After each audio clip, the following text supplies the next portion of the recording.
പിന്നെയും ശങ്കരൻ തെങ്ങിൽ തന്നെ എന്നൊരു ചൊല്ല് മധ്യ തിരുവിതാംകൂറിലൊക്കെ പ്രചാരത്തിലുണ്ട്.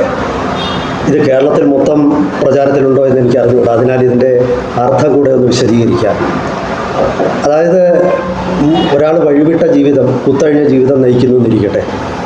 ഒരു സുപ്രഭാതത്തിൽ മേൽപ്പടിയാൻ തീരുമാനിക്കുന്നു, ഞാൻ ഇനി മുതൽ ഒരു കാരണവശാലും അങ്ങനെ കുത്തഴിഞ്ഞ ജീവിതം നയിക്കുന്നതല്ല. ഞാൻ വളരെ അച്ചടക്കത്തോടുകൂടി ജീവിക്കും, വെള്ളവടി നിർത്തും, സിഗരറ്റ് വലി നിർത്തും, ഇങ്ങനെയെല്ലാം പറഞ്ഞ് അദ്ദേഹം ജീവിതം മാറ്റുന്നു. അങ്ങനെ ഒരു 2 ആഴ്ച അങ്ങ് തുറന്നു പോകും. അപ്പോൾ പുള്ളിക്ക് ബോധോദയം വരുന്നു. ഇങ്ങനെ ജീവിച്ചിട്ട് എന്ത് കാര്യം, വെള്ളമടിക്കാതെ സിഗരറ്റ് വലിക്കാതെ ഈ ഭൂമുഖത്തുള്ള സുഖസൗകര്യങ്ങൾ അനുഭവിക്കാതെ ജീവിച്ചിട്ട് എന്ത് കാര്യം. പുള്ളി വീണ്ടും പഴയതുപോലെ ആകുന്നു. അപ്പോഴാണ് നമ്മൾ പറയുന്നത് വീണ്ടും പിന്നെയും ശങ്കരൻ തെങ്ങിൽ തന്നെയെന്ന്. ഇതേ അവസ്ഥയാണിന്ന് കേരളത്തിൽ BJPക്ക്. അതായത് ഈ കഴിഞ്ഞ ലോക്സഭാ ഇലക്ഷൻ്റെ കഴിഞ്ഞപ്പോഴേക്കും കേരളത്തിലുള്ള എല്ലാവരും, മാധ്യമങ്ങൾ ഉൾപ്പെടെയുള്ളവർ വിചാരിച്ചു ഇനി BJPയെ അങ്ങനെ നിസ്സാരമായി തള്ളിക്കളയാൻ പറ്റത്തില്ല. തൃശ്ശൂരിൽ BJP സ്ഥാനാർത്ഥിയായ സുരേഷ് ഗോപി നല്ല 1-ാം തരം വിജയം നേടി. തിരുവനന്തപുരത്ത് രാജീവ് ചന്ദ്രശേഖർ, കഴക്കൂട്ടത്ത് ആറ്റിങ്ങലിൽ വി മുരളീധരൻ, അതുപോലെ ആലപ്പുഴയിൽ ശോഭാ സുരേന്ദ്രൻ, ഇവരൊക്കെ നല്ല വലിയ രീതിയിൽ വോട്ട് പിടിച്ച് എതിരാളികളെയൊക്കെ വിറപ്പിച്ചു. അപ്പോൾ ഇത് കണ്ടപ്പം ജനങ്ങൾ പൊതുവെ പുതിയൊരു ധാരണ BJPയെക്കുറിച്ച് ജനങ്ങൾക്ക് ഇടയിലുണ്ടായി. പക്ഷെ പാലക്കാട് ഉപതെരഞ്ഞെടുപ്പ് കഴിഞ്ഞതോടുകൂടി അതൊക്കെ തന്നെ വെറും തോന്നലുകളാണെന്ന് എല്ലാവർക്കും തോന്നി തുടങ്ങി. കാരണം തമ്മിലടിയും കാലുവാരലും എല്ലാം വന്നിട്ട് BJP വളരെ ദയനീയമായിട്ട് തോറ്റുപോയി. നിങ്ങളൊന്ന് ഓർക്കേണ്ടത്, മാധ്യമങ്ങൾ ഉൾപ്പെടെയുള്ളവർ പാലക്കാട് BJP ജയിക്കാൻ സാധ്യതയുണ്ടെന്ന് പറഞ്ഞുകൊണ്ടിരുന്നതാണ്. ആ സ്ഥലത്തു നിന്ന് ഇത്ര ദയനീയമായ ഒരു പരാജയം, അത് തീർച്ചയായിട്ടും BJPയുടെ വിലയിടിച്ചു. ഈ പല ഓൺലൈൻ ചാനലുകളുടെയും ഉടമസ്ഥന്മാർ എന്നോട് പറഞ്ഞത്, അവരുടെ വീഡിയോകളുടെ താഴെ വരുന്ന കമൻറ്റ് മുഴുവൻ BJPയുടെ കേരള ഘടക അധ്യക്ഷനായ സുരേന്ദ്രനെ തെറി വിളിച്ചുകൊണ്ടാണ്. അപ്പോൾ അത് മാത്രമല്ല, അവർ പറയുന്നത് ഈ സുരേന്ദ്രനെതിരെ ഇട്ട് ഏതൊരു വീഡിയോ ഇട്ടാലും ആയിരക്കണക്കിന് ആൾക്കാർ ആ വീഡിയോ കാണും. അതാണ് സ്ഥിതി. പക്ഷേ ഈ കേരളത്തിലെ BJPയുടെ ഈ ദയനീയ പരാജയത്തിന് കാരണം സുരേന്ദ്രൻ മാത്രമാണ്. തീർച്ചയായിട്ടും സുരേന്ദ്രന് അതിലൊരു പ്രധാന റോളുണ്ട്, ഇല്ലെന്നൊന്നും ഞാൻ പറയത്തില്ല. വിജയിക്കുമ്പം സംസ്ഥാന അധ്യക്ഷന് അതിൻ്റെ ക്രെഡിറ്റ് എടുക്കാമെങ്കിൽ പരാജയപ്പെടുമ്പോൾ അതിൻ്റെ ഉത്തരവാദിത്വം അദ്ദേഹം ഏൽക്കണം. അതാണ് അതിൻ്റെ ഒരു മാന്യത.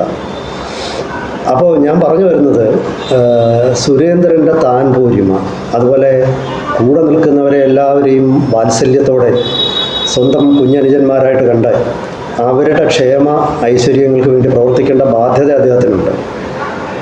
ഒരു കാര്യം ഓർക്കേണ്ടത്, കേരളത്തിലെ BJP നേതാക്കന്മാർ പിണറായി വിജയനെ അനുകരിക്കരുത്. അത്രയ്ക്കൊന്നും BJP കേരളത്തിൽ വലുതായിട്ടില്ല. അപ്പം പിണറായി ഇങ്ങനെ കാണിച്ചില്ലേ, അതുകൊണ്ട് ഞങ്ങൾക്കും അങ്ങനെ കാണിക്കാം, അങ്ങനെ ചിന്തിക്കരുത്. അതിനുള്ള വളർച്ച എത്തിയിട്ടില്ല. അത് അങ്ങനെ വളർന്ന് കഴിയുമ്പോൾ നമുക്ക് നോക്കാം.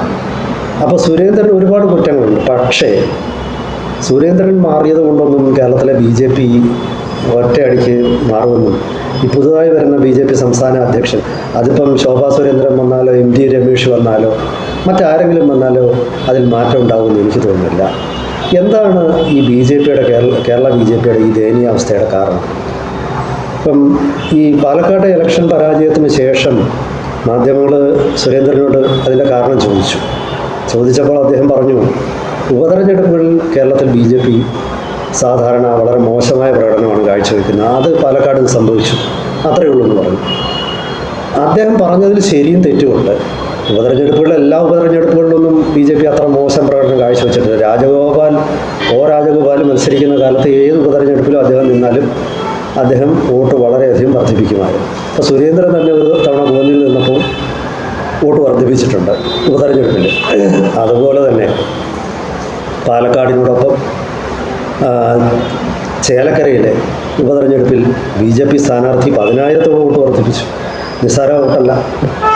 അപ്പോൾ ഉപതെരഞ്ഞെടുപ്പുകളിൽ BJP വോട്ട് വർദ്ധിപ്പിക്കില്ല എന്ന് സുരേന്ദ്രൻ പറഞ്ഞാൽ അത്ര ശരിയല്ല. പക്ഷേ പൊതുവെ അങ്ങനെയാണ്, അത് നമുക്ക് അംഗീകരിച്ചു കൊടുക്കാം. പക്ഷെ അതല്ല അതിലെ പ്രസക്തി. അതിലൊരു സത്യം ഒളിഞ്ഞു കിടപ്പുണ്ട്. അതായത് ഉപതെരഞ്ഞെടുപ്പുകളിലാണ് ഒരു പാർട്ടിയുടെ സംഘടനാശേഷി, സ്ഥാനാർത്ഥി നിർണയം, ഇത് രണ്ടും പരീക്ഷിക്കപ്പെടുന്നത്.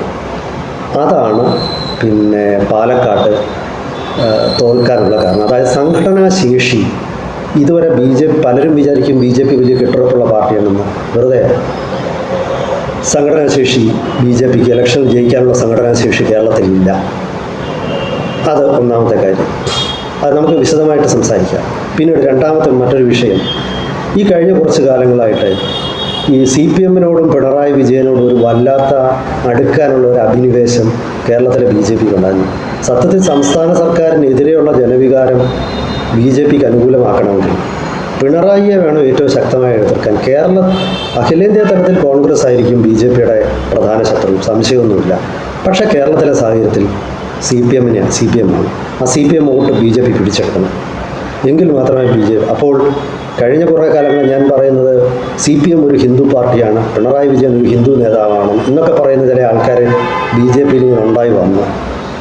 ഇവർ വേണ്ട രീതിയിൽ പിണറായിയുടെ നയങ്ങളെ എതിർക്കാനൊന്നും BJP തയ്യാറായില്ല.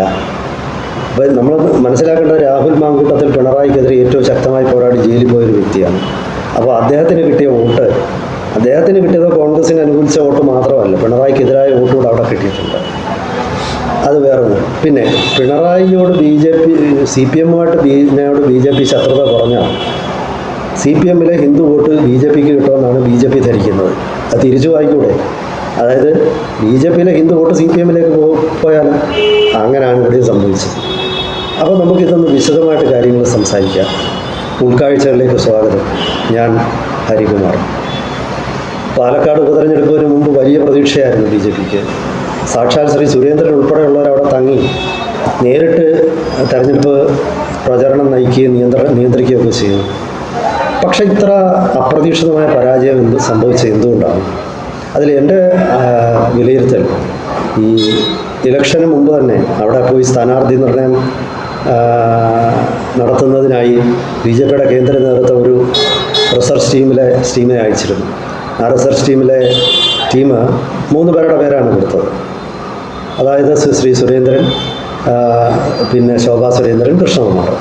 പക്ഷേ ആ റിസർച്ച് ടീമിൽ ഉൾപ്പെട്ടവർ പറഞ്ഞു പാലക്കാട്ടുള്ള BJPയിലെയും RSSലെയും മുഴുവൻ നേതാക്കന്മാരും മുഴുവൻ അണികളും ഭയങ്കര വിരോധം പ്രകടിപ്പിച്ച ഒരു വ്യക്തിയാണ് കൃഷ്ണകുമാർ. എങ്ങനെ പിന്നെ അദ്ദേഹം സ്ഥാനാർത്ഥിയായി എനിക്കറിഞ്ഞൂടാ.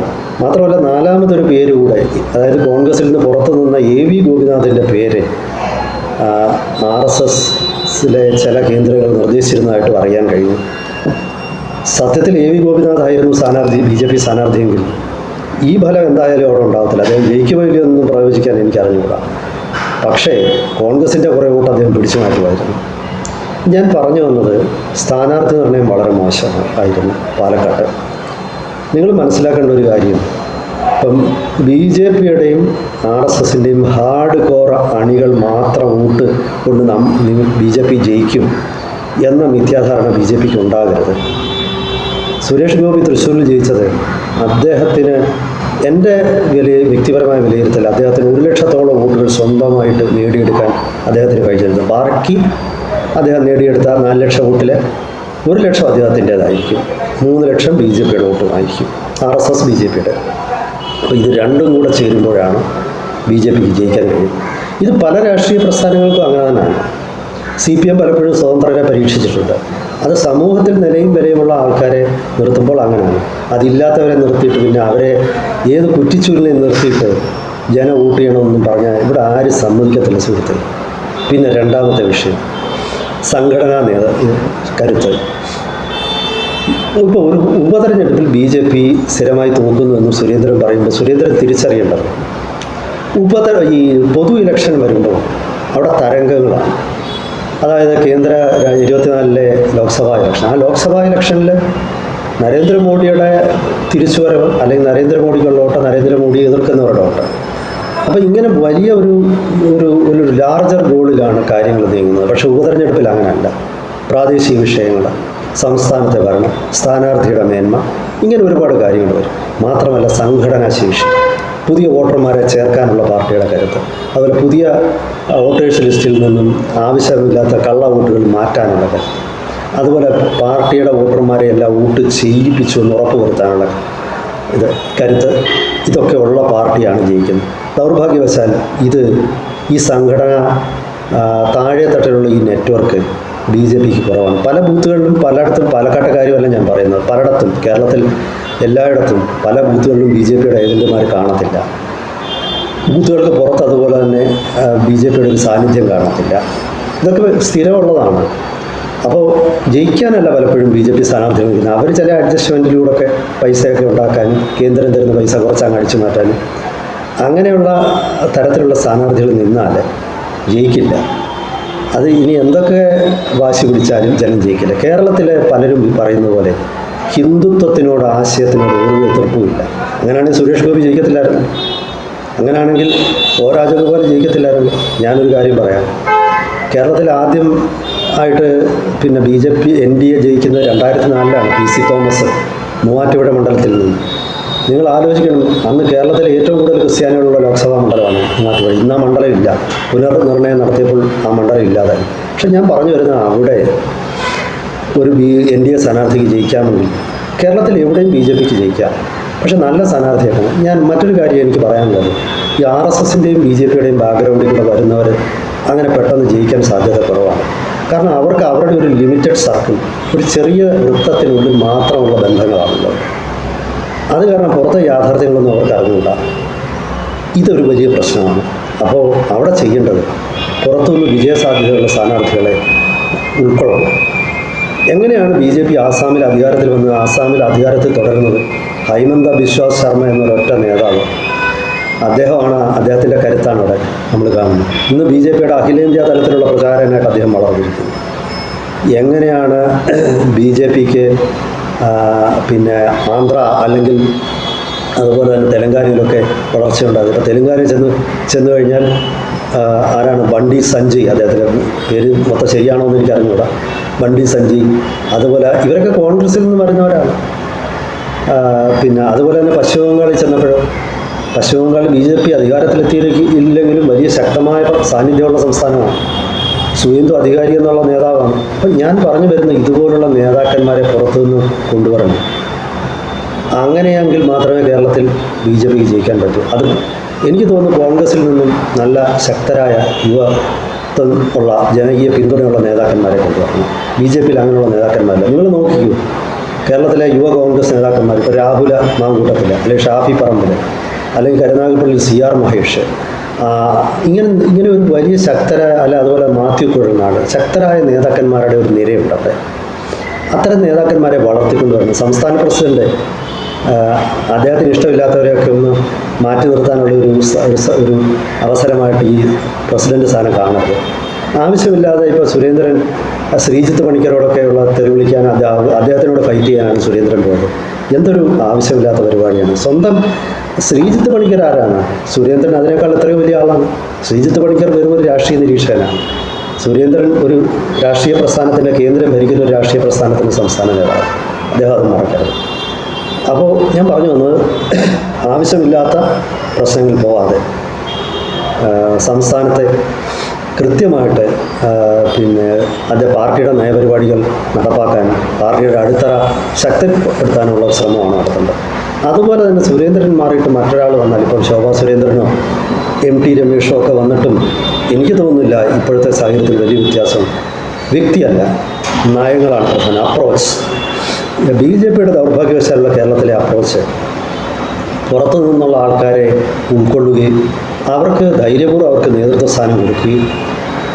ഇപ്പോൾ ഒരു ഉദാഹരണം ഞാൻ പറയുന്നത്, പുറത്തുനിന്ന് കോൺഗ്രസിൽ നിന്നൊരു നേതാവിനെ എടുക്കട്ടെ. 3 കൊല്ലമാണല്ലോ BJP സംസ്ഥാന പ്രസിഡന്റ്. അദ്ദേഹത്തിന് 1 കൊല്ലം കൂടെ കൊടുക്കണം. അദ്ദേഹത്തിനോട് പറയണം, നിങ്ങളുടെ ഈ 4 കൊല്ലത്തിനിടയിൽ നിങ്ങൾ കേരളത്തിലെ BJPക്ക് ഒരു 10 MLA-മാരെ സൃഷ്ടിച്ചാണ്. നിങ്ങൾക്ക് വേണ്ട ഫണ്ടുകളും ആൾശേഷിയും എല്ലാം ഞങ്ങൾ തരാം. അങ്ങനെ തന്നാൽ നിങ്ങളെ ഞങ്ങൾ മുഖ്യമന്ത്രി സ്ഥാനത്തേക്ക് പരിഗണിക്കാം. വ്യക്തമായ ഉറപ്പ് കൊടുക്കണം. എന്നിട്ട് വേണം, അങ്ങനെ ഉറപ്പ് കിട്ടി അങ്ങനെ ചെയ്യാൻ പറ്റിയില്ലെങ്കിൽ അയാളെ മാറ്റിയേക്കണം. ഇവിടെ കേരള BJPയിലെ, ഞാൻ നേതാവിൻ്റെ പേര് പറഞ്ഞ പുള്ളിയെ കളിയാക്കുന്നില്ല, ഒരാളുണ്ട്. പണ്ട് നെഹ്റു യുവകേന്ദ്രയുടെ അഖിലേന്ത്യാ വൈസ് പ്രസിഡന്റ് തൊട്ട് രാജ്യസഭയിൽ ഇവിടെ നോമിനേറ്റ് ചെയ്ത് കേന്ദ്രമന്ത്രി വരെയായി. ഒരു 25 കൊല്ലക്കാലം അദ്ദേഹത്തിന് എല്ലാ സ്ഥാനമാനങ്ങളും കിട്ടി. അദ്ദേഹത്തിന് കേരളത്തിൽ നിന്ന് ഒന്ന് വിജയിക്കാൻ സ്വന്തം സീറ്റിലെങ്കിലും വിജയിക്കാൻ പറ്റി. നല്ല ഇലക്ഷൻ പ്രകടനങ്ങളൊക്കെ കാഴ്ചവെച്ചിട്ടുണ്ട്. പക്ഷെ ഞാൻ പറയുന്നത് അത് പോരാ. നിങ്ങളൊരു സ്വകാര്യ കമ്പനി ജോലി ചെയ്യാനിരിക്കട്ടെ, റിസൾട്ട് ഇല്ലെങ്കിൽ നിങ്ങളെ കമ്പനി വെച്ചുകൊണ്ടിരിക്കുക. ഇപ്പോൾ നിങ്ങളൊരു സെയിൽസ് എക്സിക്യൂട്ടീവായിട്ട് ടാർഗറ്റ് അച്ചീവ് ചെയ്തില്ലെങ്കിൽ നിങ്ങളെടുത്ത് പുറത്ത് കളയും. അതേ സമീപനമാണ് എനിക്ക് മനസ്സിലാവാത്തത്. എന്തുകൊണ്ടാണ് അമിത്ഷായും മോഡിയും പോലുള്ളവർ ഈ കേരളത്തിലെ ആവശ്യമില്ലാത്തവരെ എന്തിനാണ് വെച്ചുകൊണ്ടിരിക്കുന്നത്? സ്വന്തമായിട്ട് പാർട്ടിയുടെ ലേവലിലല്ലാതെ നിന്നാൽ, ഒരു അസംബ്ലി ഇലക്ഷൻ നിന്നാൽ സ്വന്തമായിട്ട് കുറഞ്ഞത് 10,000 വോട്ടെങ്കിലും നേടാൻ പറ്റാത്തവരെ സ്ഥാനാർത്ഥിയാക്കരുത്. അതുപോലെ തദ്ദേശ സ്വയംഭരണ സ്ഥാപനങ്ങളിൽ സംസ്ഥാനത്തുടനീളം BJP പലയിടത്തും ജയിക്കുന്നു. അവിടെ രണ്ടിലധികം തവണയോ ജയിച്ച് ജനപിന്തുണ തെളിയിച്ചിട്ടുള്ള നേതാക്കന്മാരുണ്ടല്ലോ, അവരെ അസംബ്ലി ഇലക്ഷനിൽ കൊണ്ടുവരണം. അപ്പം ഞാൻ പറഞ്ഞത് അപ്രോച്ച് അതായത്